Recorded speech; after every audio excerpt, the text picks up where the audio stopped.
আমরা দেখতে চাইব যে এরকম ঘটনা ভারত কিংবা ভারতীয় সরকারের উচ্চ পর্যায় থেকে ইতিপূর্বে কখনো হয়েছে কিনা।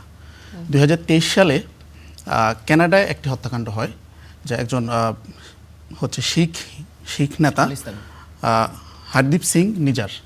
সেখানে ওই হত্যাকাণ্ডের পর কানাডিয়ান যে ইন্টেলিজেন্স তারা করে প্রমাণ করে যে সেই হত্যাকাণ্ডের সাথে ভারতীয় সরকারের উচ্চ পর্যায়ের ব্যক্তিত্ব একদম বাই নেম অমিত শাহ নির্দেশে ওই হত্যাকাণ্ড হয়। পরবর্তীতে কানাডিয়ান ইন্টেলিজেন্স ওইটা তাদের যে 5 আইস তাদের একটা বন্ধুরাষ্ট্র লন্ডনের ইউকে ইন্টেলিজেন্সের সাথে ওরা এটা শেয়ার করে। ওরা ফার্দার ইনভেস্টিগেশন করে, ওরাও এটা প্রমাণ পায় যে ভারতীয় সরকারের উচ্চ পর্যায় থেকে এই ধরনের ঘটনা ঘটেছে। এবং ওরা একটা বিখ্যাত ওই সময়কার একটা আলোচিত ছিল যে একটা 22 মিনিট একটা ডকুমেন্টারি, সেই ডকুমেন্টারিতে এটা প্রমাণ করা হয় এবং সুস্পষ্টভাবে বলা হয় যে ভারতীয় গোয়েন্দা সংস্থা নানান সময় সারা বিশ্বে এই ধরনের গুপ্ত হত্যা বা এই টাইপের ঘটনা তারা করে থাকে। তো আমরা দেখব যে ওসমান হাদির বক্তব্য কিংবা তার যে ভারতীয় আগ্রাসন বিরোধী, ওসমান হাদি খুবই খোলামেলা কথা বলতেন, রাগ ঢাক রেখে কথা বলতেন না। এই জিনিসগুলো সুস্পষ্টভাবে কাদের বিরুদ্ধে যায়, সেই জায়গা থেকে কারা সংক্ষুব্ধ হওয়ার কথা।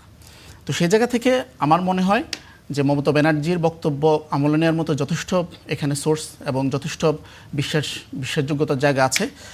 পাশাপাশি আমরা এই জায়গাটি থেকে মমতা ব্যানার্জির বক্তব্যে উনি যে জিনিসটা ইন্ডিকেট করেছেন যে যদি নাম বলে বাংলাদেশ উত্তাল হয়ে যাবে, কার নাম বললে বাংলাদেশ উত্তাল হবে।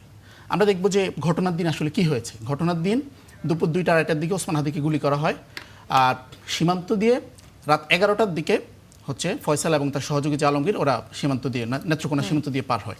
এই যে ঢাকা থেকে আমিনবাজার হয়ে তারপর হচ্ছে মানিকগঞ্জ হয়ে ময়মনসিংহ হয়ে নেত্রকোনা দিয়ে দীর্ঘ পথ পাড়ি দিয়ে একটা লম্বা সময় পথ পাড়ি দিয়ে যায়।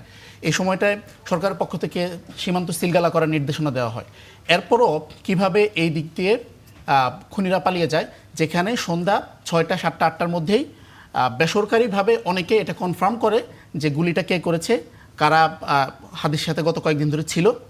এভাবে সুস্পষ্টভাবে আইডেন্টিফাই হওয়ার পরও বাংলাদেশের গোয়েন্দা বাহিনী, সীমান্তরক্ষী বাহিনী, বিজিবি তারা কিভাবে ব্যর্থ হলো তাদেরকে সেই সীমান্তে আটকানোর জন্য।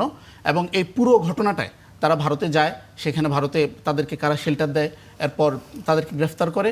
ফাইনালি গতকাল মমতা ব্যানার্জি যে কথাটি বলেছেন, এর মাধ্যমে যে ভারতীয় সরকারের উচ্চ পর্যায়ের ব্যক্তিত্বরা অমিত শাহর কথা সরাসরি বলেছেন। এই টোটাল জিনিসটা এটা কি শুধুমাত্র নিছক একটা পলিটিক্যাল মার্ডার বা একটা হত্যাকাণ্ড হিসাবে দেখার পক্ষে আমরা না। আমরা এটাকে বাংলাদেশের সার্বভৌমত্ব কিংবা আমাদের রাষ্ট্রীয় যে ডিগনিটি, সেই জিনিসটাতে এই জিনিসটাকে আমরা প্রশ্ন করতে চাই যে আদৌ কি আসলে আমাদের সভরেন্টি বলে আমরা যে জিনিসটা নিয়ে গর্ব করি, এই জিনিসটার মধ্যে এটাতে আঘাত করা হয়েছে কিনা।